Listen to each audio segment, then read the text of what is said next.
12 noon on Monday. Do you want to start off? Safe to say that the game against Newcastle was one of the big positives for you this season, the 3-0 victory. How do you try and replicate something like that in what will be a challenge? Yeah, they've had a great result.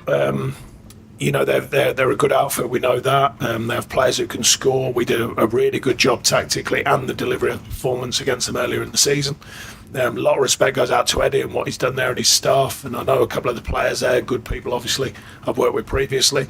No easy task, you know, and they've kind of added to that feel of St James's and how it was, and a good result for them, so that'll change it, or that'll make sure that's intact. We've got a pretty experienced group, a few learning as they go, but we expect to go out there and deliver a performance, and you know, we've had a knock ourselves, and now it's about correcting that and working hard to do so. We know how powerful the St James's Park crowd can be, but is there a way you can turn them in your favour by playing well, starting the game? Well, you know, having seen some of it, you know, the crowd weren't enamoured with being 3-1 down, so there's still question marks there, but generally they've seen a lot of good stuff there. So fair play. You know, why wouldn't they support that? But that's the least far. It's on the pitch. That's what we've got to, you know, do our thing. We're never far away from it, but we've got to make sure the details are correct because we haven't been doing that. That's quite obvious in both boxes. So that's what's got to certainly be intact when you go to places like St James's. What's the mindset for you as a manager when you go and set up a team against an Eddie Howe side who play with that intensity? They've got the crowd behind them. They want to be on the front foot, and they're almost difficult to predict how they'll play because there was a lot of noise about their injuries, but I keep looking at their team, you know, it looks pretty decent to me, so I don't know how many squad players they've got, but they look pretty handy whenever I see them. But behind that, you know, at the end of the day, we provided a very good performance earlier in the season against them. We can't lose about this one. On that win in December, saw Beto's first goal for the club, he also scored today. Between those two goals, what have you seen from him?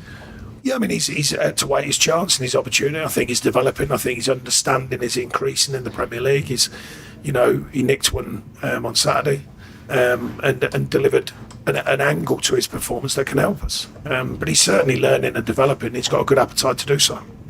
I realise Newcastle have got good players everywhere, but I don't imagine you're disappointed that Anthony Gordon's suspended for this one? Well, he's before my time here, so I'm not really worried about ex-players and all that sort of stuff. I never have been. There's some good ex-Burnley players there. I mean, Trips, I'm not sure they're all playing. Pope is injured, but you know they're good people. So I'm not. I don't know him. I don't know him personally, so. I only meant from the way he's been playing. Oh yeah, I know he's a good player. They've got lots of good players. The boy Barnes is a good player, nicked a couple. So you know that's what they've done. They've generated a good squad by putting a lot of finance into it and well managed and well coached, and they've turned into a very good outfit without a doubt. Putting the own goal to one side, how much of an impact can Seamus Coleman have back in for these last few? Yeah, I mean he's a top pro without a doubt. He understands the club. The deep understanding of a professional in this football club, to be fair. But no, he's a top-class professional. We want everyone to have a say in what we're doing, not just him. You know, whether you're new, whether you're old, it's irrelevant. We want everyone to produce performances. Sure, a trip to Newcastle's never easy at the best of times. Don't come away with a win, that'll be the club's longest ever run in the Premier League without a win. Is that something that plays on your mind at all? Absolutely not. Absolutely not. It's a season's work. It's always a season's work. You know, runs come and go. Noise about the runs. I've had good runs. I've had indifferent runs. I've had record-breaking runs. It's absolutely means I wouldn't tell you about all the records that I've had. I would bother you with that. It didn't mean anything. The end product meant something. Promotions, staying in, going to Europe, all that means something. Not the run that was in between. Equally, a negative run doesn't mean anything to me. It's more about what the journey is, the bigger picture. Where do we end the season? That's what the bigger picture is for me. What's the reaction you hope to see from your players in that game? Well, to be honest, I don't need a reaction in a sense of effort. You know, it's details. You know, you certainly know the stats and facts of our performances.